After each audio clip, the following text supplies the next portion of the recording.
नमस्कार, मी Rajratna Jondhale. Top news मराठीच्या 9च्या बातम्यांमध्ये आपलं स्वागत. 24 तास नाही तर फक्त एका तासात आपण देशभरातील दिवसभराच्या महत्त्वाच्या राजकीय, सामाजिक, क्राईम आणि मनोरंजनासह इतर घडामोडींचा वेगवान आढावा घेणार आहोत. पाहूयात आज दिवसभरातील महत्त्वाच्या घडामोडी पुढील 1 तासात. पुणे लोकसभेतून महायुतीचे उमेदवार मुरलीधर मोहोळ यांना प्रचंड बहुमताने विजयी झाल्यानंतर आज पुनीत बालन मित्र परिवाराच्या वतीनं विजय उत्सव साजरा करण्यात आला.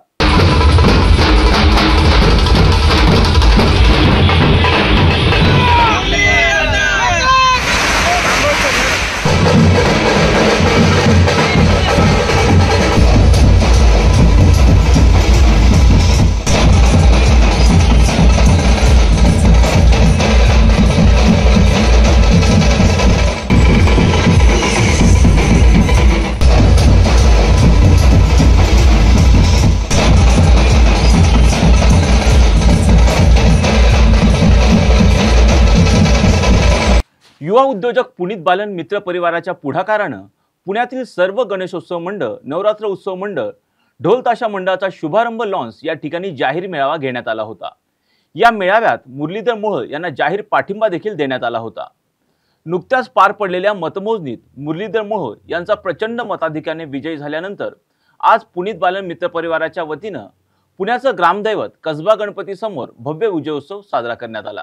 ज्यावेळेला मतदानाला जायचं होतं त्या दिवशी दर्शन घेतलं आणि आज प्रत्यक्षामध्ये निकाल लागल्यानंतर सुद्धा बाप्पाचे आशीर्वाद घ्यायला आम्ही सगळेजण आलोय.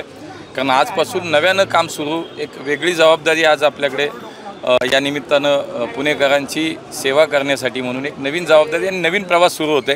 त्यासाठी गणपतीचा ग्रामदेवतेचा आशीर्वाद घ्यायला आम्ही सगळेजण. पुण्याचं नेतृत्व तुम्ही दिल्लीत जाऊन करणार आहात. कुठले प्रामुख्याने असे 5 मुद्दे असतील की जे पुणेकरांच्या मी सातत्याने गेले 2 महिने सांगत आलोय की पुण्याच्या 3 स्तरावरचे प्रश्न आहेत. मग स्थानिक पातळीचे प्रश्न असतील, राज्य सरकारच्या स्तरावरचे प्रश्न आहेत आणि केंद्र सरकारच्या स्तरावरचे प्रश्न आहेत. सगळ्या प्रश्नांचे जे काही विषय आहेत हे पुण्याच्या पुढच्या 50 वर्षाच्या विकासाच्या संदर्भामध्ये जे करायचे ते हे सगळे एकत्रितपणे काम करण्याचा आमचा निश्चितपणे आम्ही प्रयत्न करणार आहे.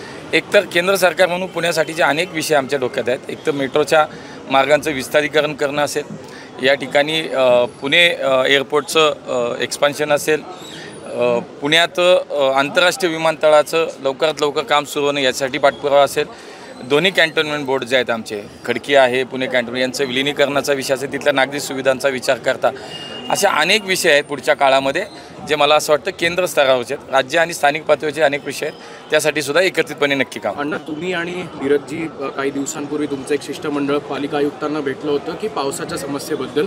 काल 1 तासात अवघ्या काल मी तुम्हाला सांगतो की आम्ही त्यांना भेटलो, त्यांना स्पष्टपणे सांगितलं होतं की जी काही पावसाळ्याच्या पूर्वीची तयारी महापालिका म्हणून केली पाहिजे ती काही दिसत नाही. स्वतः महापालिका आयुक्तांनी फील्डवरती जाणं आवश्यक आहे आणि त्यामुळे तुम्ही स्वतः जायला पाहिजे. तुम्ही जाऊन त्या जागेचा ज्या ठिकाणी असे स्पॉट्स आहेत तिथे तुम्ही आढावा घेतला पाहिजे, तुम्ही काम स्वतः जाऊन उभं राहिले पाहिजे. आणि आम्ही त्यांना स्पष्ट सांगितलंही होतं की हे तुम्ही जर नाही केलं तर खाली यंत्रणा तशी हालत नाही. कालसुद्धा काही ठिकाणी पाणी नक्की दिसलं, पण थोडंसं अलीकडच्या काळात जर आपण पाहिलं तर कमी वेळेमध्ये जास्त पाऊस होतो. हा जो ट्रेंड सुरू झाला आहे त्यामुळे काल कमी वेळेमध्ये सुद्धा खूप पाऊस झाला. पण तरीसुद्धा महानगरपालिकेच्या दोन्ही व्यवस्था, एकतर या पावसाचं पाण्याचा निचरा होण्याची व्यवस्था आणि आपत्ती व्यवस्थापन, ह्या दोन्ही विषयांचे महानगरपालिकेने जबाबदारी घेतलीच पाहिजे. त्यामुळे असा कुठलाही प्रकार आता पुढच्या पावसाच्या दिवसात होणार नाही याची महानगरपालिका प्रशासनाने आयुक्तांनी काळजी घेतली पाहिजे. आम्ही स्पष्टपणे त्यांच्याशी आज बोललोय. कोणाचे फोन येऊन गेले होते? फोन आले का? कुठल्या लोकांचे फोन आले का? आमच्या बावनकुळे साहेबांचा फोन आला. चंद्रकांत दादा तर काल आमच्या सोबतच होते आणि मला असं वाटतं महायुतीचे आमच्या नेत्यांचे काल काय झालं, ह्या सगळ्या काउंटिंगच्या विषयात रात्री उशिरापर्यंत आमचे कोणाचेच फोन चालू नव्हते. त्यामुळे आज दिवसभरामध्ये सगळ्यांशी निश्चितपणे संपर्क होईल. शेवटी आमचे नेते त्यांनी आशीर्वाद दिला, ज्यांच्याकडनं काही लोकांनाही भेटायलाही आम्ही नक्की सगळेजण जाणार आहोत. मला असं वाटतं ही सगळी ताकद आमच्या मागे नक्की. पश्चिम महाराष्ट्राचा जर विचार केला, केवळ 2 भाजपच्या सीट आहेत, तुम्ही आणि उदयनराजे, तुमच्यावर कोणा पुण्यनगरीला केंद्रीय मंत्रिपद मिळेल का? नाही, आता मला जी पुणेकरांनी माझा विश्वास ठेवला आहे, जो कौल दिला आहे, जे दिलंय ते काम आता करायचं. कसबा गणपती हे पुण्याचं ग्रामदैवत आहे आणि त्यामुळे आम्ही इथून सुरुवात केली आणि कसबा हा कायमचा जिंकलाय हे या निमित्ताने आम्ही सांगतो. कसब्यामध्ये विधानसभेला जी उणीव राहिली होती ती भरून मी सांगितलं एका विधानसभेची पोटनिवडणूक आणि देशाची सार्वत्रिक निवडणूक, त्यामुळे तो जो काय होता अपघात झाला होता आणि त्यावेळेला एक चित्र तयार केलं गेलं, एक परसेप्शन तयार केलं गेलं, एक इमेज वेगळी तयार केली गेली. मला असं वाटतं या निवडणुकीच्या निमित्ताने ती खरी इमेज समोर आली आहे. लोकांनी स्वीकारलं नाही ना, कसब्यातच जिंकलोय आम्ही, बाकी सोडून द्या. कसबा विधानसभा मतदारसंघ पुढच्या कायमच्यासाठी आम्ही जिंकलाय. आपल्याला कल्पना आहे की कालच भारताच्या लोकसभेच्या निवडणुकांचे आणि काही विधानसभेच्या निवडणुकांचे निकाल आहे. पहिल्यांदा तर मी देशभरातल्या भाजपच्या आणि एनडीएच्या कार्यकर्त्यांचं आणि देशाच्या जनतेचे आभार मानतो की पंडित नेहरूंनंतर पुन्हा एकदा तिसऱ्यांदा देशाचे पंतप्रधान बनण्याचा आशीर्वाद हा माननीय मोदीजींना जनतेने दिला. कार्यकर्त्यांच्या प्रयत्नामुळे आणि जनतेच्या आशीर्वादामुळे तो मिळाला आणि भारतामध्ये एनडीएचं सरकार येत आहे आणि 62 नंतर पहिल्यांदा असं घडत आहे. त्यामुळे हा एक अतिशय ऐतिहासिक अशा प्रकारचा क्षण आहे. त्याबद्दल जनतेचे मी आभार मानतो. त्याचवेळी ओरिसामध्ये पहिल्यांदा भारतीय जनता पक्षाच्या नेतृत्वातलं सरकार तयार होणार आहे. आंध्र प्रदेशमध्ये देखील चंद्राबाबूंच्या नेतृत्वात एनडीएच्या सरकारला लोकांनी पसंती दिली. अरुणाचलमध्ये तर भाजपचं सरकार पुन्हा निवडूनच आलं. त्यामुळे विधानसभेच्या निवडणुकीतही जनतेने एनडीएला आणि भारतीय जनता पक्षाला मोठा कौल दिला. याबद्दल देखील मी जनतेचे आभार मानतो. हे सगळं होत असताना एक गोष्ट अजून लक्षात घेतली पाहिजे की जी इंडी आघाडी तयार झाली होती त्या संपूर्ण इंडी आघाडीला जेवढ्या जागा मिळाल्या त्यापेक्षा जास्त जागा या एकट्या भारतीय जनता पक्षाला देशामध्ये मिळालेल्या आहेत. त्यामुळे सर्व लोकांनी एकत्रित येऊन एक मोठा नरेटिव्ह तयार करण्याचा प्रयत्न केला तरी देखील भारतीय जनता पार्टी ही त्यांच्यापेक्षाही मोठी राहिली आणि भारतीय जनता पार्टी आणि एनडीएचे घटक पक्ष मिळून या ठिकाणी सरकार हे तयार होत आहे. महाराष्ट्रामध्ये आम्हाला अपेक्षित यश मिळालेलं नाही. किंबहुना आमच्या अपेक्षेपेक्षा खूप कमी जागा या महाराष्ट्रामध्ये आम्हाला मिळालेल्या आहेत. महाराष्ट्रात खरं म्हणजे आमची लढाई ही जशी महाविकास आघाडीच्या 3 पक्षांची होती तशी काही प्रमाणात नरेटिव्हची लढाई ही देखील आम्हाला मोठ्या प्रमाणात करावी लागली. ज्याच्यामध्ये संविधान बदलणार असा जो एक नरेटिव्ह तयार करण्यात आला होता तो नरेटिव्ह निश्चितपणे ज्या प्रमाणात थांबवता यायला पाहिजे होता त्या प्रमाणात आम्ही थांबवू शकलो नाही हे देखील खरं आहे. जनतेने जो जनादेश दिलेला आहे तो शिरसाबंद मानून या ठिकाणी पुढची तयारी करण्याचा आम्ही निर्णय घेतलेला आहे. त्यामुळे ज्यांना जास्त जागा मिळाल्या त्यांचे मी अभिनंदन करतो. पण त्याच वेळी काही गोष्टी या आपल्या पुढे निश्चितपणे मांडल्या गेल्या पाहिजेत असं माझं मत आहे. कारण इलेक्शनमध्ये एक इलेक्शनचं अर्थमॅटिक असतं. या अर्थमॅटिक मध्ये कुठेतरी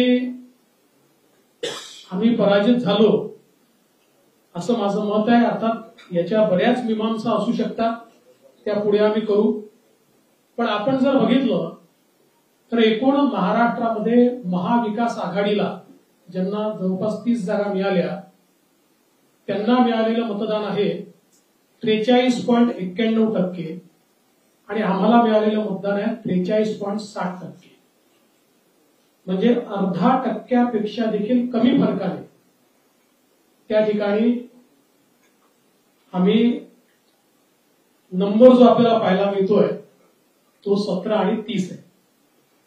दुसरं आपण जर मतांमध्ये बघितलं तर महाविकास आघाडीला 2,50,00,000 मतं मिळाली आणि महायुतीला 2,48,00,000 मतं मिळाली. म्हणजे प्रिसाइसली सांगायचं झालं तर 2,00,000 मतं आमच्यापेक्षा फक्त त्यांना जास्त मिळाली आहेत. 2,03,192 मतं. दुसरं याच्यामध्ये आपण जर मुंबईचा विचार केला तर मुंबईमध्ये जरूर महाविकास आघाडीला 4 जागा आणि आम्हाला 2 जागा मिळाल्या आहेत. पण महाविकास आघाडीला मुंबईत 24,62,000 मतं आहेत आणि महायुतीला 26,67,000 मतं आहेत. म्हणजे मुंबईमध्ये 2,00,000 मतं आम्हाला महाविकास आघाडीपेक्षा जास्त मिळालेले आहे. हे देखील या ठिकाणी नमूद केलं पाहिजे.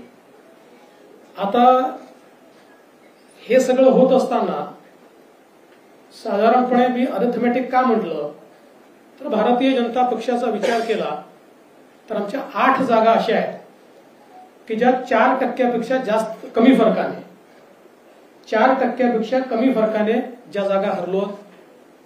6 जागा अशा आहेत की ज्या 30,000च्या आत आम्ही त्या ठिकाणी हरलो आणि त्यातले आपल्याला माहिती आहे काही जागा तर अगदी 2,000 आणि 4,000 आम्ही हरलेलो आहोत.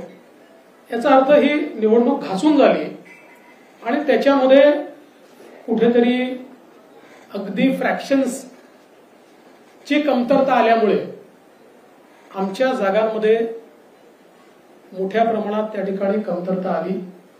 हे देखील मान्य केलं पाहिजे.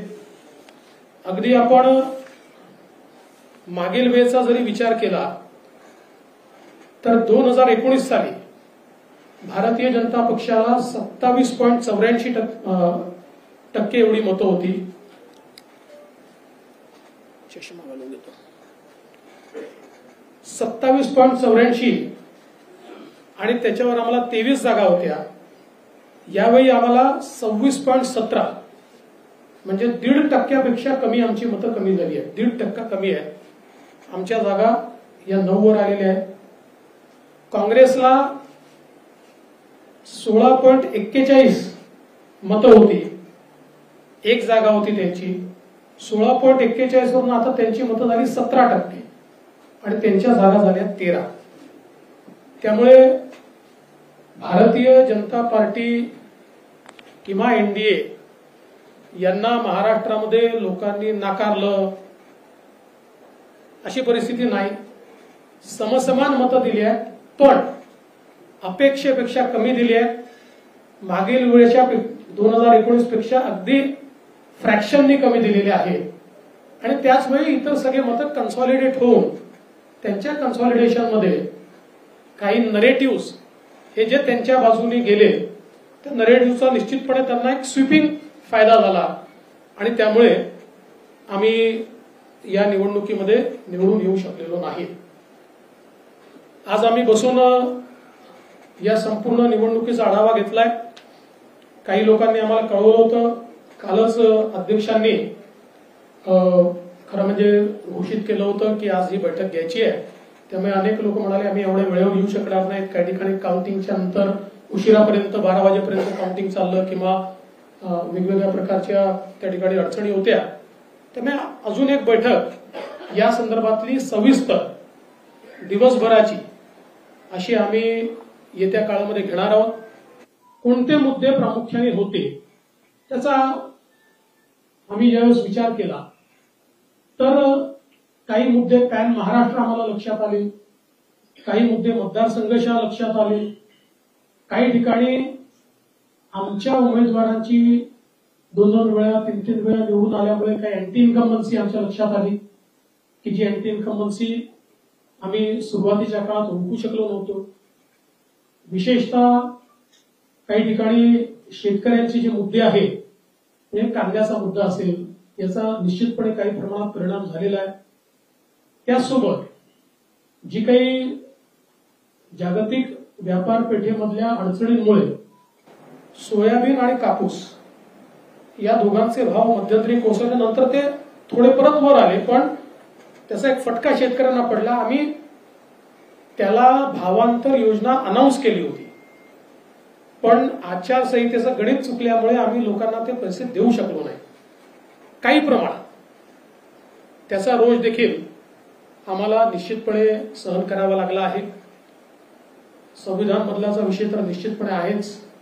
काही प्रमाणात अल्पसंख्याकांचं कन्सॉलिडेशन आणि विशेषतः मुंबईसारख्या ठिकाणी आणि अनेक ठिकाणी हे देखील एका वेगळ्या पद्धतीचा नरेटिव्ह त्यांच्यामध्ये गेल्यामुळे ते अधिक प्रमाणात झालं.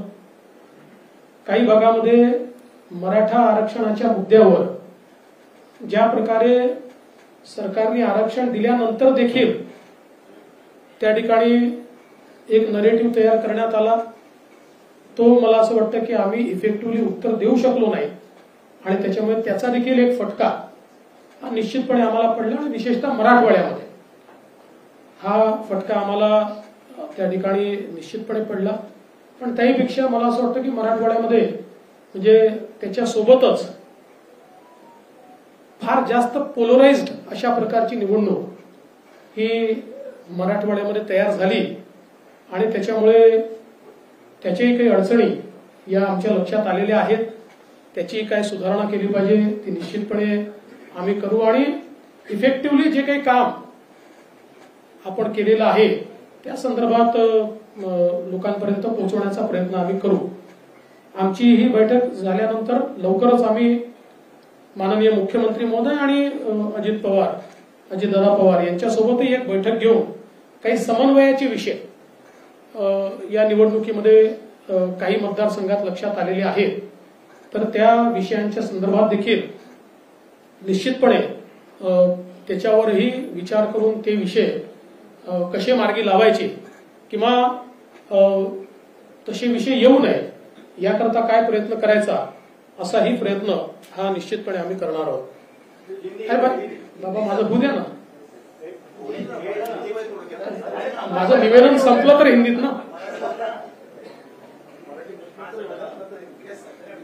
मी कुठे जात नाही, काही घाई करू नका. एकूणच या निवडणुकीमध्ये भारतीय जनता पार्टी म्हणून कार्यकर्त्यांनी उत्तम काम केलेलं आहे. आमच्या प्रदेश अध्यक्षांनी प्रचंड मेहनत या ठिकाणी केली, प्रचंड फिरले, खालपर्यंत जाऊन कार्यकर्त्यांना ऑर्गनाईज करण्याचं काम हे अध्यक्षांनी चांगल्या प्रकारे केलं. मुंबईच्या अध्यक्षांनी स्वतः लक्ष घालून खालपर्यंत पार्टी ऍक्टिव्हेट केली. त्यामुळे जरी आम्हाला जागा कमी पडल्या असल्या तरी देखील मी दोन्ही अध्यक्षांचं या ठिकाणी मनापासून अभिनंदन करतो की त्यांनी अतिशय चांगलं काम या निवडणुकीमध्ये केलंय. आणि मुळातच शेवटी हे किती स्टॅटिस्टिक्स मी मांडलं असलं तरी जागा कमी आलेल्या आहेत ही फॅक्ट आपल्याला या ठिकाणी मान्य करावी लागेल. आणि एकूणच या निवडणुकीचं नेतृत्व हे एक प्रकारे भारतीय जनता पक्षामध्ये मी करत होतो. त्यामुळे या ठिकाणी जो काही पराभव झाला असेल, ज्या काही जागा कमी आल्या असतील, याची सगळी जबाबदारी ही माझी आहे, ती मी स्वीकारतो. मी हे मान्य करतो की कुठेतरी मी स्वतः याच्यामध्ये कमी पडलेलो आहे आणि ती कमतरता भरून काढण्याचा प्रयत्न पूर्णपणे करणार आहे. त्यामुळे हा जो काही भारतीय जनता पक्षाला या ठिकाणी सेटबॅक महाराष्ट्रामध्ये सहन करावा लागला, याची सगळी जबाबदारी ही देवेंद्र फडणवीस मी या ठिकाणी स्वीकारतोय. आणि मी पक्षाला एक विनंती अजून करणार आहे. अर्थात भारतीय जनता पक्षामध्ये पक्ष सगळे निर्णय करतो की आता मला विधानसभेकरता पूर्ण वेळ त्या ठिकाणी उतरायचं आहे.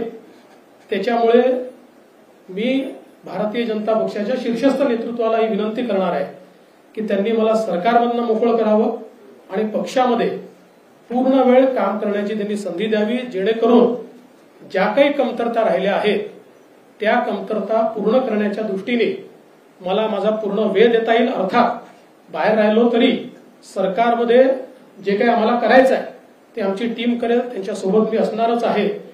या संदर्भात लवकरच पक्षाच्या वरिष्ठांना मी भेटणार आहे आणि मग त्यांच्या सल्ल्याने ते जे सांगतील त्यानुसार पुढची कारवाई मी करेन.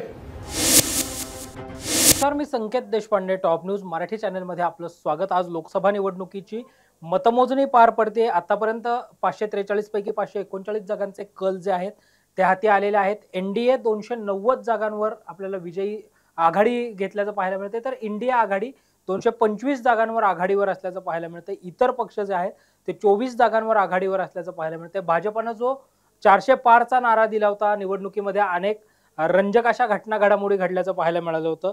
यानंतर आज मतमोजणी होते. या सगळ्या विषयावर बोलण्यासाठी आपल्यासोबत ज्येष्ठ राजकीय विश्लेषक सुनील माने सर आहेत. सर, तुमचं स्वागत आहे टॉप न्यूज मराठीमध्ये. आणि आतापर्यंत जर आपण कल पाहिले तर एनडीए 290 जागांवर आपल्याला आघाडीवर असल्याचं पाहायला मिळतंय. महाराष्ट्रामध्ये मोबिया आणि महायुती यांच्यामध्ये काटोंकी टक्कर पाहायला मिळते.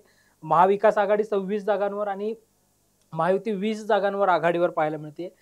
तुमच्या नजरेतून ही निवडणूक कशी झाली होती? वास्तविक प्रचाराचे मुद्दे खूप वेगळे होते. नंतरच्या काळात प्रचार फार वेगळ्या मुद्द्यांवर घेऊन गेल्याचं दिसतं. सायकोलॉजिकली लोकांना जे अपेक्षित असतं एखाद्या निवडणुकीत की आपले मुद्दे, आपल्या विषय चर्चा केली जावी, तर ती न होता वेगवेगळ्या कारणांनी जाती, धर्म या स्वरूपाच्या सगळ्या मुद्द्यांवर इलेक्शन नंतरच्या काळात गेली. बहुधा मला असं वाटतं की लोकांना ह्या मुद्द्यांचा तिटकारा असतो खूप असा सतत या गोष्टी बोलल्या गेल्या तर. कारण लोकांना रोजगाराचे विषय, एम्प्लॉयमेंट खऱ्या अर्थाने लोकांना पाहिजे असते, शेतकऱ्यांचे प्रश्न होते, पाण्याचे प्रश्न होते. आता पुण्यासारख्या शहरात शहर केंद्रीय अजेंडा राबवला गेला. जे शहराचे काय प्रश्न आहेत कसे सोडवायचे हा मुद्दा असतो. ग्रामीण भागातले विषय असतात.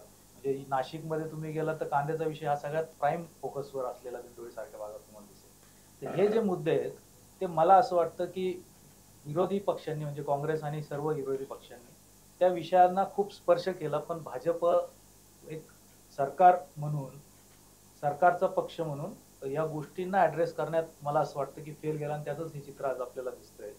तुम्ही उत्तर प्रदेश असो, महाराष्ट्र असो, ही दोन्ही राज्ये लोकसभेच्या दृष्टीने खूप महत्त्वाची आहेत आणि ते दिसतं असं की दोन्हीकडं 50-50% आणतील की काय अशा स्वरूपात आतापर्यंतची लढाईचा जो काही कल दिसतोय तो. आणि हा भाजपसाठी खरंच त्यांनी स्वतःला प्रश्न विचारावेत अशा पद्धतीचा कल दिसतो. सर, महाराष्ट्रामध्ये आतापर्यंतचे कल जर आपण बघितले तर अजित पवार गट अजून आघाडी घेऊ शकला नाहीये कुठल्याच भागामध्ये. राष्ट्रवादीचा पक्ष फुटल्यानंतर, शरद पवार गट आणि अजित पवार वेगळे झाल्यानंतर महाराष्ट्रामध्ये कुठेतरी एक सहानुभूतीची लाट जी आहे ती तयार झाली असं परसेप्शन तयार केलं गेलं होतं. ग्राउंड रूटलाही मतदार तसं थेटपणे बोलत होते. त्याचाच परिणाम इथे निवडणुकीत झालाय असं म्हणता येईल? बिलकुल झालाय तो. कारण सर्वसाधारण महाराष्ट्रातल्या मतदाराला हा असा जो प्रकार कुठलाही पक्ष करतो त्यावेळेस तो फार आवडत नाही. आणि शरद पवार साहेबांनी किंवा उद्धव ठाकरेंनी ज्या पद्धतीने हे विषय हाताळले, त्यांचे पक्ष फुटल्यानंतरही त्यांनी लोकांमध्ये जाऊन आणि ज्या पद्धतीने प्रचार केला, लोकांमध्ये जे काय सहानुभूतीचं आणि चिडीचं वातावरण मिक्सचर येते त्याचं दृष्टिकोनाने हा त्यांना मिळालेला खरा विजय आहे. आणि त्या पद्धतीनेच लोकांनी त्यांना भरभरून मतं दिली तसं दिसायला लागलं. आता अजित पवारांनी अचानक तिकडे जाणं हे लोकांना स्वाभाविकच आवडलेलं नाही. त्यामुळे अजित पवारांच्या विरोधातला जो काय रोष आहे तो सगळीकडे तसा दिसतो आपल्याला. महाविकास आघाडी म्हणून एकनाथ शिंदेच्या जागाही कमी होताना पाहायला मिळतात. ज्या 13 होत्या त्यापैकी आता 6 जागांवर आघाडी घेण्यात शिंदेंना यश आलंय.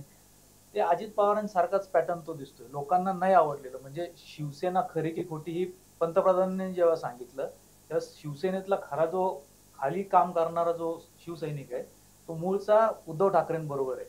या जागा सगळ्या ज्या शिवसेनेच्या कोट्यातनं म्हणून शिंदेंना ज्या मिळाल्या त्या मूळच्या शिवसेनेच्या जागा आहेत आणि तिथं शिवसेनेचे काम करणारे शिवसैनिक ग्राउंडवरचे, त्याला राष्ट्रवादी आणि काँग्रेसची मिळालेली साथ हा फार वेगळा टर्निंग पॉईंट महाराष्ट्राच्या इलेक्शनमध्ये, आणि याचंच प्रत्यंतर आपल्याला विधानसभेत दिसलं तर हरकत नाही ती अशी परिस्थिती. पंतप्रधान नरेंद्र मोदींनी स्वतः सभा घेतल्या, 200हून अधिक सभा, रोड शो असं पंतप्रधान नरेंद्र मोदींचं आपल्याला पाहायला मिळालं होतं. तरी भाजपाची पिछेहाट जी आहे ती पहिल्या कालानुसार होताना इथं पाहायला मिळते देश पातळीवर. याचं नेमकं कारण काय असं? काय आहे, राजकारणात म्हणजे ग्रस्त अभ्यासक म्हणून जर तुम्ही पाहाल ना, ते खूप महत्वाचं वाक्य सांगितलं जातं की विरोधी पक्ष जिंकतोच त्यांच्या पद्धतीने काम करतो, त्यांच्या जागा येतात, पण विरोधी पक्ष जिंकत असताना सत्तारूढ पक्ष हरत असतो. म्हणजे सत्तारूढ पक्ष हरतो म्हणून विरोधी पक्ष जिंकतो, असा एक तो तराजू आहे. मोदींचा चेहरा, मोदींची ओव्हर ॲडव्हर्टायझिंग, मोदींचं ओव्हर ब्रँडिंग हे भाजपाला घातक ठरलं आणि पुढच्या काळात पण ठरणार. कारण लोकांना तोच चेहरा, तेच मुद्दे, एक सायकोलॉजिकल इफेक्ट असतो, याला स्टेरिओटाईप येतं आणि लोक बघायला कंटाळा येतो. तुम्ही रोज एखादी सिरियल जशी आपण नकारात्मक पद्धतीने बघतो, एकच त्या पद्धतीने चालू आहे, तर ते लोकांना नको असतं. तसं मोदींचं झालंय. ओव्हर ब्रँडिंग हे कधी हार्मफुल असतं आणि मोदी, भाजपचे जे काय काम करणारी लोक आहेत त्यांना कसं कळत नाही, हाच मुळा आश्चर्याचा विषय. एवढ्या सभा घेऊन, आता पुण्यातली सभा माझ्या दृष्टिकोनातनं मोदींची सभा ही फेल झाली. मोदींची सभा झाली फेल, त्यानंतर राज ठाकरे आले, राज ठाकरेंच्या सभेलाही तेवढा प्रतिसाद नाही मिळाला.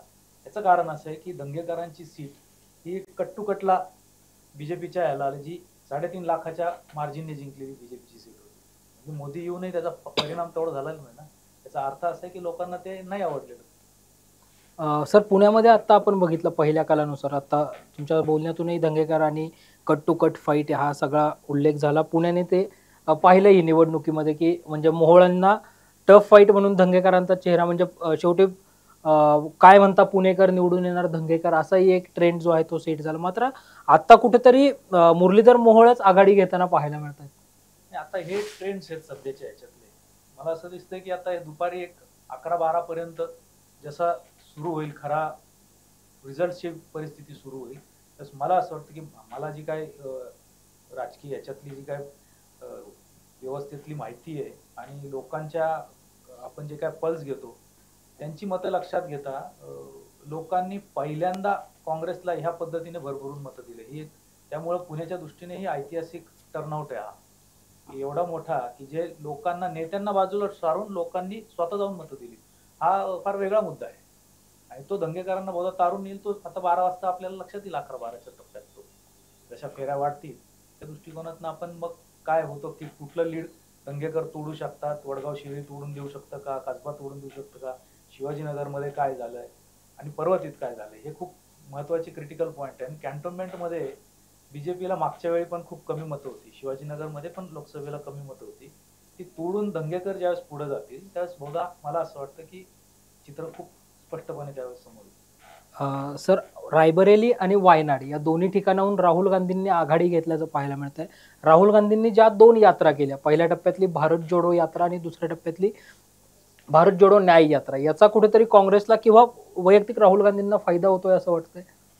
राहुल गांधींना आणि काँग्रेसला दोघांनाही सायमल्टेनियस त्याचा फायदा होतोय. कारण त्यांनी आता ज्या शेवटच्या टप्प्यात स्ट्रॅटेजी बदलल्या त्या खूप मोलाच्या आहेत. म्हणजे आपल्याला आश्चर्य वाटेल, दर्शकांना हे लक्षात येईल त्यावेळेस राहुल गांधींनी मतदान अर्ज, उमेदवारी अर्ज भरण्याच्या वेळी त्याचं नाव जाहीर करण्याची प्रोसेस काँग्रेस पक्षाने सुरू केली आणि राहुल गांधींचं पहिलं नाव डिक्लेअर केलं आणि त्याच वेळी थोड्या वेळांनी त्यांनी अर्ज दाखल केला. ही स्ट्रॅटेजी पार्ट इवन पंतप्रधान मोदींना समजलं नाही.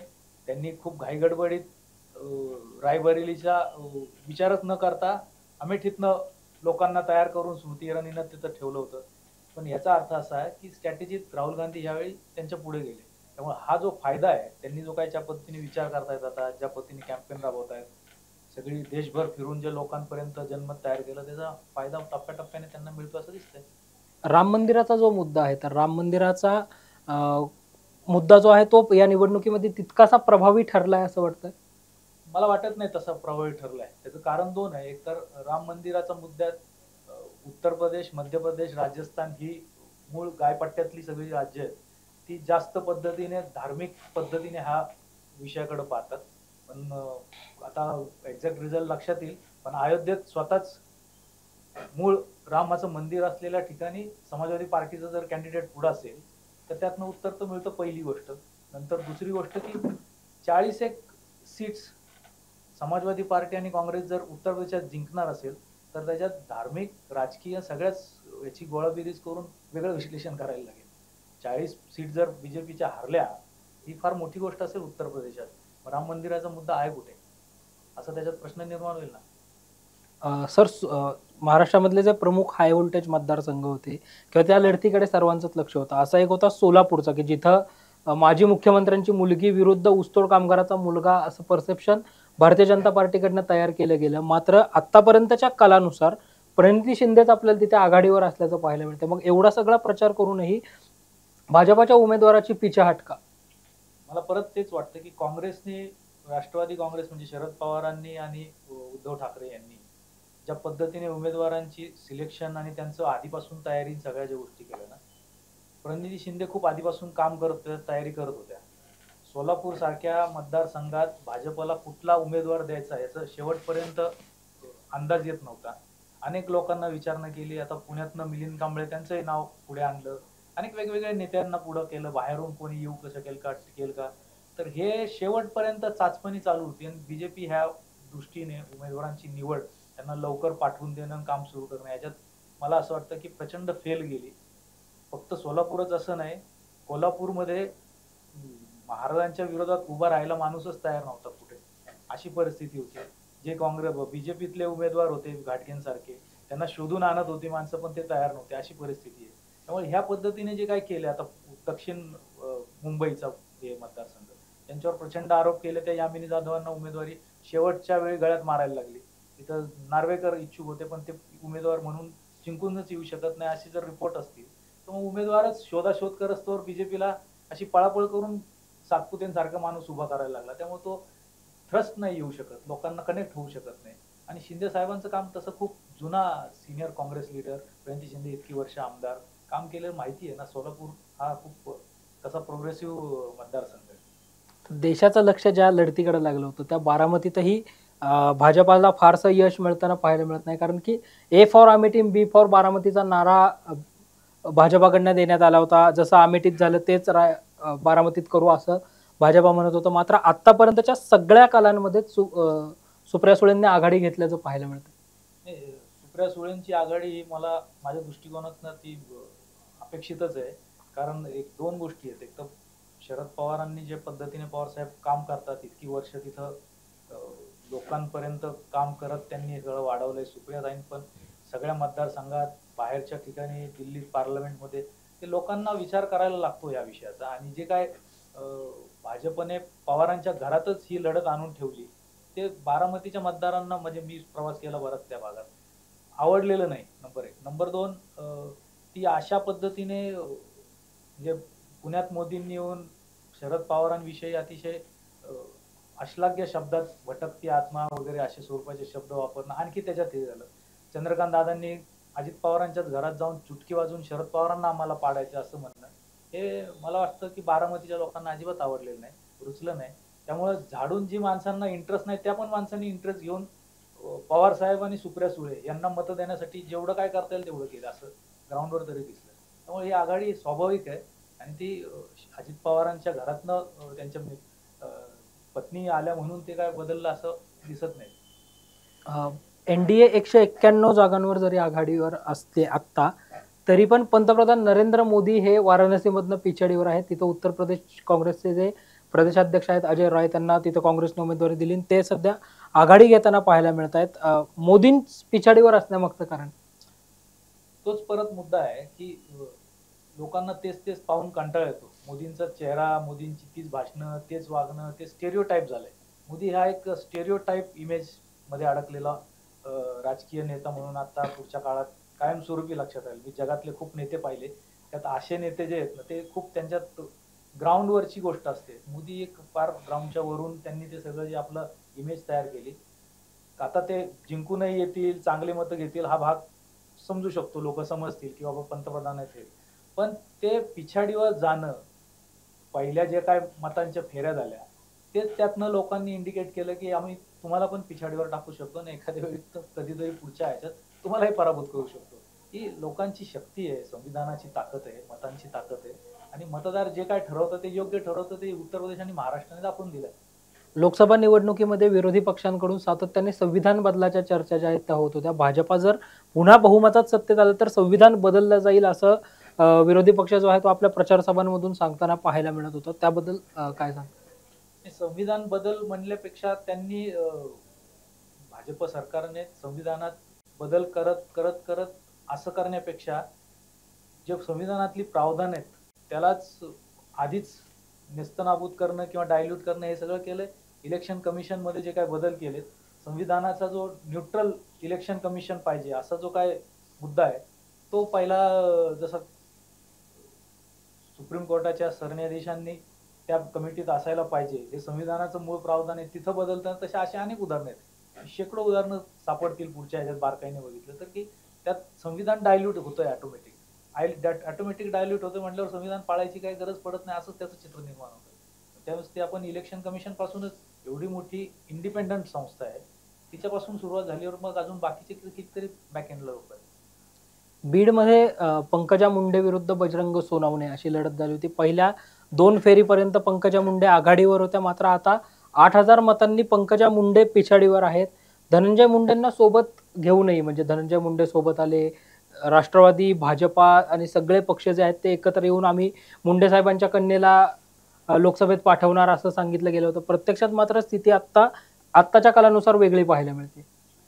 मला असं वाटतं की पंकजा मुंडे किंवा सुधीर मुनगंटीवार हे असे उमेदवार आहेत की ज्यांना तिकीटच नको होती. मुळात ते बळजबरीने उमेदवार झालेली जी माणसं आहेत ती एकतर आता काय महाराष्ट्रातल्या राजकारणातनं यांना दिल्लीला ढकलून तिकडनं काय म्हणतात न्यूट्रल करून टाकायचं आणि काहीच पुढे कामाचं ठेवायचं नाही अशा पद्धतीची ही बीजेपीची बहुधा स्ट्रॅटेजी आहे. आणि त्यात ते उमेदवारी गळ्यात मारून जसं आशिष शेलारांनी कशी बशी दुसऱ्या कशा गळ्यात मारून ते एक उमेदवार आणला तसंच यांना नाही जमलं बहुधा. पण त्यांना ते आता जर स्वतःच उमेदवार सांगायला लागले की आम्हाला इंटरेस्टच नव्हता तर लोक तरी कशी त्यांच्या बाजूने राहतील, किती हुकवर हुक त्यांना निवडून देतील. आणि बीडमध्ये मराठा आंदोलनाचा जो काही एकूण इम्पॅक्ट दिसतोय महाराष्ट्रात सगळीकडेच येतो त्याचंच चित्र दिसते आपल्याला सगळ्याच्या. पण बीडमध्ये ते खूप प्रकर्षाने मराठा विरुद्ध ओबीसी असं जे काय झालंय त्यातनं बहुधा गेल्या अनेक काळात मराठा मतदारांनी ओबीसी उमेदवारांना भरभरून मतं दिली. पण ह्यावेळी बहुधा जर ओबीसी उमेदवार किंवा ओबीसी नेते मराठा आरक्षणाच्या बाजूने नाही तर आम्ही तुम्हाला मतं देणार नाही असं एक ठरवलेलं दिसते चित्र आणि ते यातनं प्रतीत होतं. त्यामुळेच पंकजाताई ह्या पिछाडीवर गेल्या. सांगलीमध्ये 3 पाटील मैदानात होते, जसं की भाजपकडनं संजय पाटील, ठाकरे गटाकडनं चंद्रहार पाटील आणि अपक्ष म्हणून विशाल पाटील रिंगणात होते. मात्र आता विशाल पाटील हे आघाडीवर असल्याचं पाहायला मिळतंय. एक अंतर्गत चर्चा अशी होती की काँग्रेसमधले जे नेते आहेत त्या नेत्यांनी अप्रत्यक्षपणे विशाल पाटलांचं काम केलं गेलं. आता ते काँग्रेसचे खूप जुन्या काळापासून तयारी करत असलेले नेते होते विशाल पाटील. दादांचा वारसा आहे, सगळ्या गोष्टी आहेत. पण आता त्यात इंटरनल राजकीय काही चर्चा आहेत. शेवटी काँग्रेसला ती सुरुवातीपासून जागा पाहिजे होती असं काँग्रेसनी मागणी केली होती. पवार साहेबांनी पण त्या विषयावर नाराजी व्यक्त केली होती की आपण गडबडीत ही जागा डिक्लेअर नको करायला पाहिजे होती. पण ती शेवटी परत काँग्रेसकडे आलेली जागा त्यामुळे ती पण महाविकास आघाडीचा भाग म्हणून समजली जाईल असं मला वाटतं. तेव्हा ती जागा आता शेवटी रिझल्ट जसा येईल तेव्हा अपेक्षित असं होतं की त्यात भाजपचा संजय काका पाटलांचा उमेदवारी ही कशी अडचणीत येईल आणि भाजपचा उमेदवार कसा पडेल हाच मुद्दा होता. आता त्यात सगळ्यांचे ते शेवटी उद्धव ठाकरेंची सभा झाली, त्यातनं चर्चा झाल्या. शेवटी काँग्रेसने त्यांचं काम बहुधा त्या पद्धतीने जे काय कार्यकर्ते नाराज असतात दुसऱ्या फळीतले ते नाराज असतात की आमच्या नेत्याला किंवा पक्षाला तिकीट मिळालं नाही आम्ही कसं करायचं त्यातनं ते बहुधा होऊ शकतं. त्यामुळे त्या पद्धतीने काँग्रेसने सिंगल हँडेडली सांगलीत विशाल पाटलांना हात दिला असं दिसतं. 2019 नंतर महाराष्ट्राच्या राजकारणामधला जो ट्रेंड बदलत गेला किंवा महाराष्ट्राचं राजकारणच बदलत गेलं, जे तोडाफोडीचं राजकारण झालं त्याचा फटका कुठेतरी महायुतीला या आत्ताच्या ट्रेंडवरून बसताना सर पाहायला मिळतोय. जिथं भाजपला 23 जागा 2019ला मिळाल्या होत्या त्या जागांही राखण्यात भाजप आत्ता कालानुसार राखू शकत नाही अशी स्थिती आहे. 14 जागांवर भाजप आघाडीवर आहे. तर या तोडफोडीचा राजकारणाचा किंवा पवार साहेबांना आणि बाळासाहेब ठाकरे यांना असणारी सहानुभूती याचा फायदा महाविकास आघाडीला होईल? 100% होईल. कारण भाजपने ज्या पद्धतीने ही तोडफोड केली ती मुळात भाजपच्या मत सर, अकोल्यामध्ये तिरंगी लढत जी आहे ती तिरंगी लढत होत होती आणि याच्यामध्ये प्रकाश आंबेडकर हे आता 3ऱ्या क्रमांकावर आहेत. महाराष्ट्रामध्ये जर 2019ला पाहिलं तर 7% इतकी मतं वंचित MIM युतीला पाहायला मिळाली होती. आत्ता 2024च्या निवडणुकीमध्ये वंचित फॅक्टर कितपत यशस्वी ठरलाय? तो एकूण मतांचा कल लक्षात घेता इफेक्टिव्ह झालाय, त्याच्यातनं काहीतरी परिणाम साधले असं दिसत नाही. कारण मागच्या लोकसभा आणि विधानसभेनंतर जे काही सगळं दिसत आलं आपल्याला, वंचितची मतांची टक्केवारी, लोकांचा पाठिंबा कमी कमी झालेला दिसतोय. त्यात वेगवेगळी कारणं असू शकतात. यावेळी मला ज्या काय पद्धतीने फिरताना किंवा लक्षात आलेल्या गोष्टी अशा आहेत की लोकांना संविधान अडचणीत आहे, संविधानाचा खूप मोठा इश्यू सुरू झाला, हुकुमशाही पद्धतीने मोदी सरकार चालवत आहेत असा जो काय प्रचार झाला त्याचा इम्पॅक्ट फार मोठा वंचितचे जे मतदार आहेत आंबेडकरी विचाराचे त्यांच्यावर मोठा इम्पॅक्ट झालेला दिसला.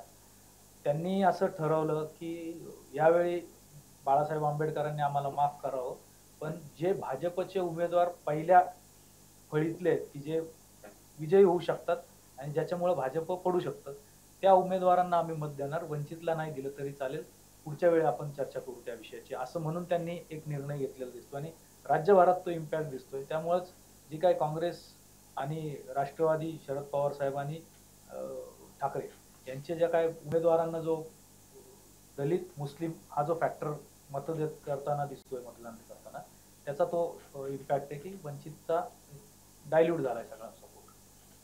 उत्तर प्रदेशमध्ये भाजपने अशी घोषणा केली होती, जसं देशात 400 पार म्हणत होते तसं आम्ही 80 पैकी 60 जागा युपीतल्या जिंकू म्हणत होते. प्रत्यक्षात मात्र आता केवळ 35 जागांवरच आघाडी घेण्यात भाजपला उत्तर प्रदेशमध्ये यश आलंय. उत्तर प्रदेशाच्या संदर्भात एक खूप गंभीर चर्चा मी पण दिल्लीत असताना ऐकली. उत्तर प्रदेशातले काही मित्र भेटतात तिथं जाण गेलेले, काही पत्रकारांनी मला जे काही इनपुट दिलं त्याच्यात त्यांच्या अपेक्षेनुसार 40 जागा तरी काँग्रेस आणि समाजवादी पार्टीने जिंकणं अपेक्षित होतं. या पद्धतीने तेवढी रचना चालू होती. जसं आपण आता राहुल गांधींचं बघतोय, दोन्ही मतदारसंघात ते जसे आघाडीवर आहेत, तसं उत्तर प्रदेशातल्या अनेक मतदारसंघात बीजेपीचे प्रस्थापित नेते मागे जातील आणि समाजवादी पार्टी आणि काँग्रेसचे उमेदवार पुढे जातील असं दिसतंय. त्यात इंटरनल राजकारणाचा पण मोठा भाग आहे. भाजपच्या विरोधात, सरकारच्या विरोधातली नाराजी आणि त्यात काँग्रेस आणि सगळे इंडिया आघाडीने केलेलं काम, जे त्यांनी जे केलेला प्रचार, तो लोकांवर फार इम्पॅक्ट पाडून असा पुढे आलेला दिसतो. त्यामुळे किमान 40 जागा अपेक्षित आहेत समाजवादी पार्टी आणि काँग्रेसला जिंकण्याच्या. सर, दिल्लीमध्ये काँग्रेस आणि आम आदमी पार्टी एकत्र आलं, मात्र तरी देखील 7 पैकी 6 जागांवर भाजप आघाडीवर असल्याचं पाहायला मिळतंय आणि एका जागेवर काँग्रेस तिथे आता आघाडीवर असल्याचं पाहायला मिळतंय. ते बहुधा अरविंद केजरीवालांचा जो प्रचाराचा ते असता तर जास्त फायदा झाला असता असं मला वाटतंय. आणि आत्ताही जो आता कल येतोय त्यातनं पुढे बहुधा दिसेल की याच्यात काय काय अजून बदल होऊ शकतात. तर त्याच्यात मला असं वाटतं की वाट पाहायला लागेल. दिल्लीची फार आपल्याला तशी स्पष्ट माहिती आता येत नाही येते एवढ्या याच्यात, आपण पाहूया त्यात. महाराष्ट्र देशाला दिशादायक ठरतो असं म्हटलं जातं, त्यामुळं महाराष्ट्रामधल्या निकालाचा देशावर इम्पॅक्ट होईल किंवा महाविकास आघाडी पहिल्यापासूनच सांगत होती की आम्ही विजयी होऊ, तिकडे देशातही इंडिया आघाडीचं सरकार येईल, अशी काही स्थिती तुम्हाला आत्ता वाटते? आता जे कल आपल्याला समोर आले ते साधारण 225च्या पुढे इंडिया आघाडी गेली. जे अपेक्षित भाजपला होतं, मोदींना होतं, सरकारला अपेक्षित होतं की हे खूप कमी संख्येने पुढे येतील, तसं दिसत नाही. म्हणजे देशाचा कल हा इंडिया आघाडीला पण तेवढाच समप्रमाणात आहे. जसं कट टू कट अनेक ठिकाणचे मतदारसंघ आता चालू आहेत, तशा पद्धतीने देशाचं चित्र आहे की जे 250 ते 250 अशा घरात दोन्ही जर याच्यात आले तर काय होईल ते आपल्याला बघायला लागेल. याचा अर्थ असा आहे की इंडिया आघाडीला पण लोकांनी भरभरून मतं दिली. सातारा लोकसभेमधून पहिल्या फेरीपासून ते आतापर्यंत श्रीमंत छत्रपती उदयन महाराज भोसले हे पिछाडीवर असल्याचं सातत्याने पाहायला मिळतंय आणि जे राष्ट्रवादी शरदचंद्र पवार पक्षाचे उमेदवार आहेत शशिकांत शिंदे, ते सातत्याने आघाडी घेताना पाहायला मिळतात. आपण जे पाहिलं असेल खरं तर मागच्या वेळी पवार साहेबांची सभा ही साताऱ्याला कलांटणी देणारी ठरली, ती राज्यातच सगळं त्यामुळे वातावरण बदललं. तर ती उदयनराजे त्यांना ही उमेदवारी हवी होती, त्यात भाजपने खूप उशीर केला, ती त्यांना मिळणार नाही मिळणार याच्यावरून. आणि राष्ट्रवादी काँग्रेसचं पवारसाहेबांचं तिथं खूप मोठं नेटवर्क आहे, खूप लोकांच्या बरोबर काम आहे. आणि शशिकांत शिंदे तसे खूप वर्षांपासून काम करतात साताऱ्यात, मग त्या पद्धतीने त्यांना लोकांनी खूप पाठिंबा दिला असं दिसतंय. एकंदरीतच सर आतापर्यंतचे कल जर पाहिले तर 400 पारचं स्वप्न अधुरं राहतं की काय असं पाहायला मिळतंय. इंडिया शायनिंगची कुठेतरी ही पुनरावृत्ती होताना पाहायला मिळते. वास्तविक खरं ती तुलना बरोबर पण आहे आणि त्याच्या मला असं वाटतं त्याच्यापेक्षा पुढे जायला पाहिजे. कारण आपण जर लक्षात घेतलं तर इंडिया शायनिंग मध्ये प्रमोद महाजन साहेबांनी सगळं कॅम्पेन राबवलं, पण अटलजींसारखा सोबर चेहरा त्याच्यात होता. आत्ताच्या याच्यात मोदींचा हा चेहरा सोबर नाही, तो खूप ॲग्रेसिव्ह आहे राजकारणात, प्रशासनात सगळ्या मोडतोडी करून ॲग्रेसिव्हली सगळं आपले अजेंडा राबवणं आणि त्याच्यात किती आम्ही मोठे कामं करतोय असं दाखवणं, हा जो सगळा कॅम्पेनचा भाग होता. लोकांना लक्षात आलं की हे खूप धूळफेक होते आपल्याला याच्यात. रोजगाराचे विषय असतील, तुम्हाला आर्मीचे लोकांचे विषय असतील, ॲग्रिकल्चरचे लोक शेतकऱ्यांचे विषय असतील, आंदोलनं असतील, तर याच्यात लोकांना ग्राउंडवरची रियालिटी आणि कॅम्पेन याच्यातलं ताळतंत्रच सुटलं होतं असं लक्षात येतं. म्हणजे इंडिया शायनिंगपेक्षा हे फार पुढचं. त्यावेळेस फक्त रोडसन ह्याच्यात चर्चा केल्या होत्या आपण. आत्ता खूप वेगळ्या मुद्द्यांवर ही इलेक्शन त्यामुळे गेली आणि ती लोकांना एवढा ॲग्रेसिव्हनेस पटत नाही. त्यामुळं त्याच्यापेक्षा जास्त आता समजा मोदींना एवढा मोठा इंटरनॅशनल लिडरशिपच्या आपण चर्चा करत असतील बीजेपी नेते, तर ते त्या पद्धतीने जर त्यांचंच नेतृत्व एवढं दिलेली घोषणा जर ग्राउंडवरची रियालिटी याच्यात एवढी तफावत असेल, ती खूप मोठी गोष्ट आहे ना. तर ती तशी दिसतीये. इंडियन शायनिंगपेक्षा जास्त मोठं फेल्युअर यावेळेच्या काळात दिसतंय. श्रीमंत छत्रपती उदयनराजे भोसलेंना जसं आपली उमेदवारी मिळावी म्हणून 3 दिवस दिल्लीमध्ये अमित शहाच्या भेटीसाठी थांबावं लागलं होतं. हे सगळं चित्र संपूर्ण महाराष्ट्राने पाहिलं. जसं सातारचं चित्र आहे तसं अनेक ठिकाणी महायुतीचं एकमतच अनेक जागांवर होत नव्हतं. ज्या तुलनेत महाविकास आघाडीने सुरुवातीला सरशी घेतल्याचं पाहायला मिळत होतं की एक संयुक्त पत्रकार परिषद घेतली आणि त्याच्यामध्ये जागा वाटपाचा तिढा जो आहे तो जवळपास सोडवला आणि आता आम्ही सगळे प्रचाराला लागू असं महाविकास आघाडीने म्हटलं होतं. त्याचाच फायदा निकालामध्ये होताना पाहायला मिळतोय. तसंच दिसतंय ते. भाजप हा काय होतं, सुस्तावल्यासारखा गाफील झाल्यासारखा पक्ष बनला होता.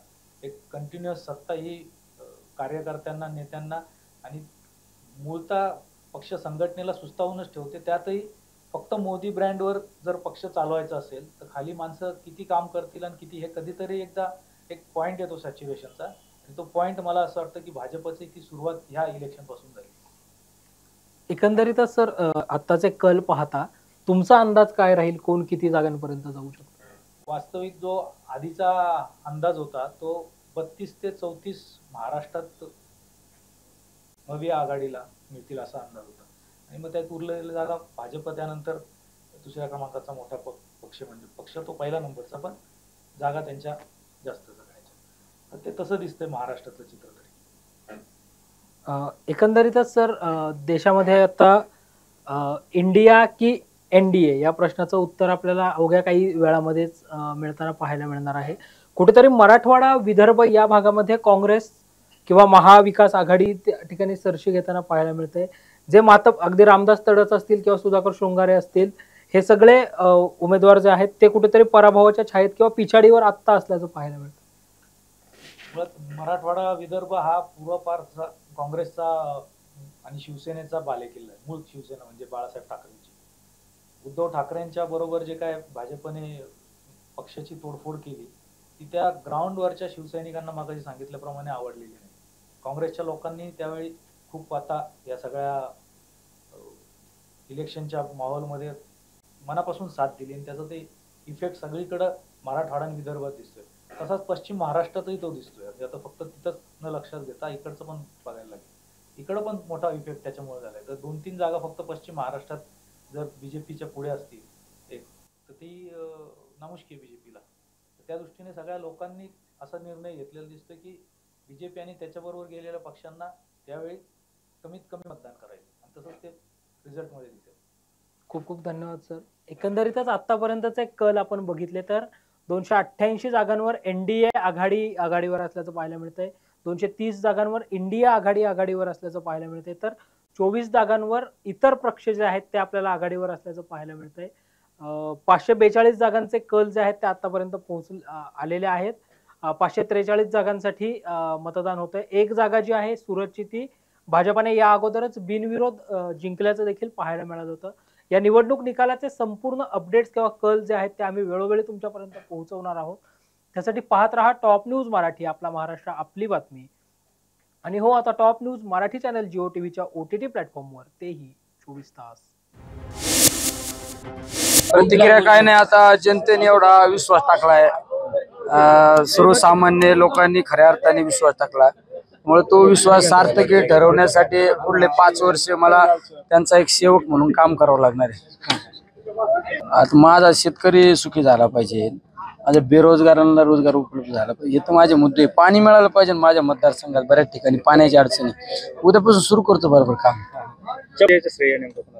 विजयाचे श्रेय सर्व आमचे महाविकास आघाडीचे, म्हणजे महाविकास आघाडीचे आमचे नेते आदरणीय पवार साहेब, काँग्रेसचे बाळासाहेब थोरात साहेब, शिवसेनेचे उद्धव साहेब असू, आणि सर्वसामान्य कार्यकर्ते बिचारे आहे ना, माझ्यापेक्षा लय पळाले, त्यांना खरंच श्रेय जातं. आणि मी निवडणुकीच्या सुरुवातीपासून तर खऱ्या अर्थाने आमचे जे माझ्याबरोबर सहकारी होते त्या सहकार्याने जीवाचं रान केलं. आणि विशेष मला या निवडणुकीत एक जाणवलं, माझ्या मुस्लिम समाजाने ही निवडणूक हातात घेतली खऱ्या अर्थाने, पण बिचाऱ्यांनी लय काम केलं. म्हणजे माझा तर विश्वासच नाही मी खासदार झालो म्हणून. खरं मी आता आलं, मी यांनाच विचारलं 10 वेळा, मी खरंच खासदार झालो काय, पण झालो ना, आहे का नाही. आता पवार साहेबांना मी मगाशी तात्यांनी मला साहेबांना फोन लावून दिला, साहेबांना बोललो, साहेब कधी येऊ, उद्या येतो. साहेब म्हणले आता मी दिल्लीला चाललो, आता करतो ना म्हणले केंद्रात बरोबर मी. तर आता मी साहेब आल्यावर जाणार आहे. साहेबांना मी हे पण म्हणलो, साहेब आयला मला दिल्लीचं तर काहीच कळायचं नाही, त्यांनी शिकितो तुला बरोबर, आहे का नाही. इंग्रजी शिकणार का? इंग्रजी शिकत नसतो मी, भाषण करीत असतो इंग्रजीत साहेब. बिचाऱ्यांचं कसं नाही, मी नाव नाही घेऊ शकत, पण आमच्या समोरच्या उमेदवाराच्या व्यासपीठावर बसलेल्या लई लोकांनी मदत केली. कसं नाव घेतलं त्यांना अडचणी निर्माण होत्या, ते एक राजकारणात त्या गोष्टी पाळाव्या लागतात ना. व्हायचंच होतं. तसंच शशिकांत भाऊंना भेटून जो लढा त्यांनी गेल्या 15 दिवसामध्ये उभा केला होता, लोकांनी सुद्धा प्रतिसाद हा दिला. पण दुर्दैवाने काल थोडक्यातच त्यांचा तिथं पराभव झाला. पण त्यांनी दिलेला लढा, आणि खास करून शशिकांत शिंदे साहेबांच्या बाबतीत जर एखादी गोष्ट बोलायची झाली तर निष्ठा, पवार साहेबांवर असणारं प्रेम, साहेबांवर तर प्रेम आहेच, पण पुरोगामी विचार, शिवशाहू फुले आंबेडकरांचा विचार, याच्याबद्दल असणारी त्यांची निष्ठा, तर ह्या सगळ्या गोष्टी मलाही आवडतात. मी या सर्व गोष्टींचा आदर करतो. आणि जेव्हा काल मताधिक्य न मिळाल्यामुळे त्यांचा थोडक्यात पराभव तिथं झाला, मला राहावंसं नाही वाटलं. त्यामुळे मी त्यांना भेटण्यासाठी आलो. साहेबांशी त्यांची चर्चा झालेली आहे, आणि याच्यासाठी मग त्यांच्या घरी येऊन त्यांना भेटून मग आता रायगडकडे मी चाललेलो आहे.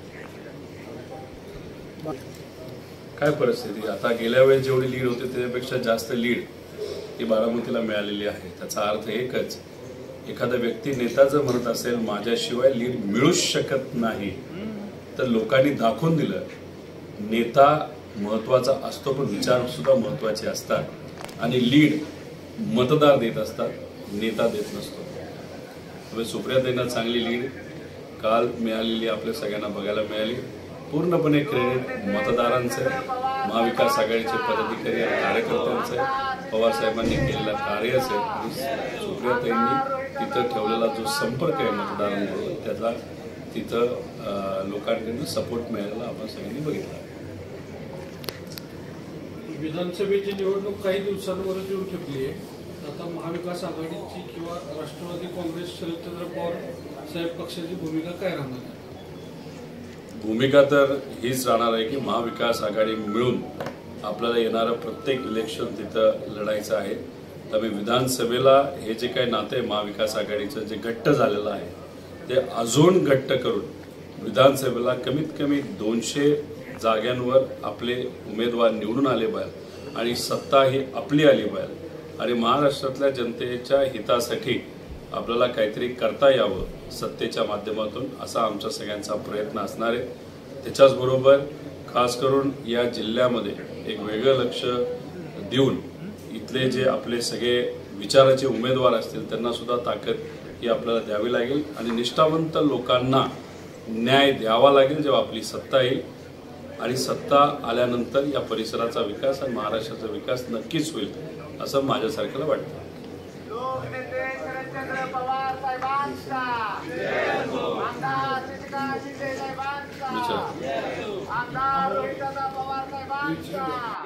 इंडियाची पण बैठक आज आहे असं आम्हाला कळतं, पण थोडंसं जे नेते एनडीएचे दिल्लीला जात होते बोलत असताना आत्ता तरी आम्ही एनडीए बरोबर आहोत असं काही घटक पक्षांनी का बोलला असा मला प्रश्न पडलेला आहे. पण पुढच्या 48 तासामध्ये आपल्याला बघावं लागेल काय त्यांची भूमिका असते आणि भूमिका जर त्यांनी योग्य अशी घेतली, देशाच्या हिताची घेतली, तर कदाचित वेगळं समीकरण आपल्याला येत्या काळामध्ये बघावं लागेल. आत्ताच्या निवडणुकीचा निकाल पाहता बूथ कमिटीबाबत आपण काय निर्णय घेणार?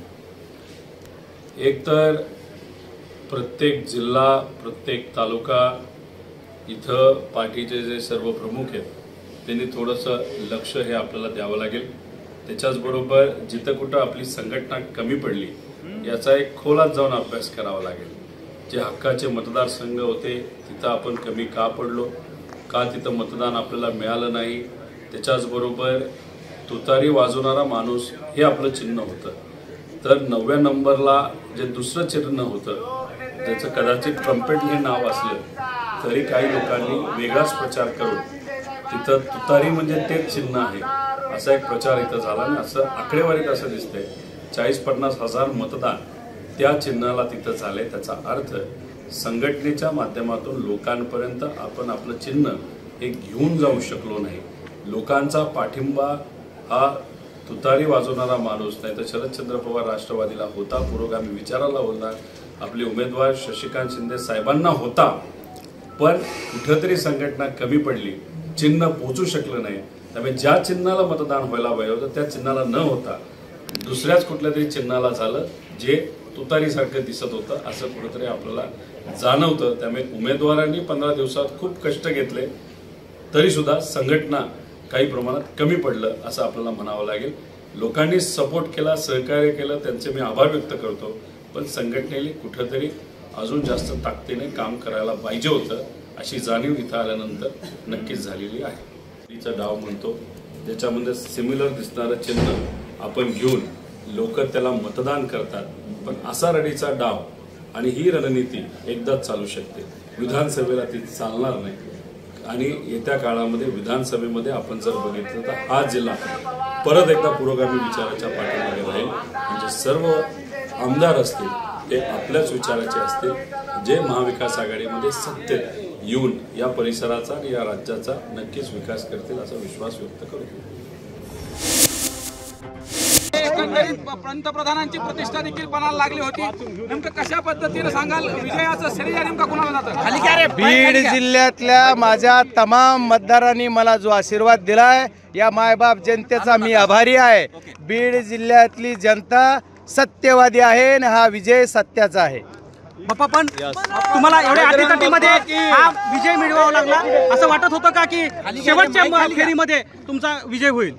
नाही, आपण जे बोलताय शेवटच्या नाही, माझा 4 फेऱ्या बाकी असतानाच विजय झालेला आहे. उलट शेवटच्या 1 लास्ट बट 1ला एक लीड थोडी कमी झाली आणि लास्टला आणखी वाढली. त्याच्यामुळे माझा विजय हा मी पहिल्या दिवसापासून सांगत होतो, बजरंग सोनवणे हा 4 तारखेला खासदार असणार आहे. आणि माझ्या बीड जिल्ह्यातल्या मायबाप जनतेनं माझ्यासारख्या एक गरिबाच्या पोराला एवढ्या धनदांगट्याच्या विरोधात खासदार केलं. त्याच्यामुळं खासदार मी झालो याचा अभिमान आणि याचं श्रेय जर कुणाला असेल तर त्या माझ्या बीड जिल्ह्यातल्या तमाम जनतेला आहे. हा विजय सोपा होता? हा विजय सोपा असा होता का नव्हता ह्याचं कॅल्क्युलेशन तुम्ही केलेलं आहे, पण माझ्या बीड जिल्ह्यातल्या जनतेनं एवढं डोक्यावर घेतलं होतं आणि काय काय कला झाल्या. आज 55,000 मतं माझे आणखी एक बाहेर गेलेत, नाही तर माझा विजय ह्याच्यापेक्षाही जास्त मताने झालेला असता. तर हे करायचं काम बऱ्यापैकी केलेलं आहे. जेवढ्या सत्ता वापरायच्या तेवढ्या वापरल्या, जे काय करायचं ते केलं. पण बीड जिल्ह्यातली जनता आणि शेवटवरून कुणीतरी बघतंय त्याच्यानुसार हा विजय माझा झाला. अनेक मातबर नेते विरोधात होते. जरांगे पाटील फॅक्टरी इथं कामाला आला का? 100% आला.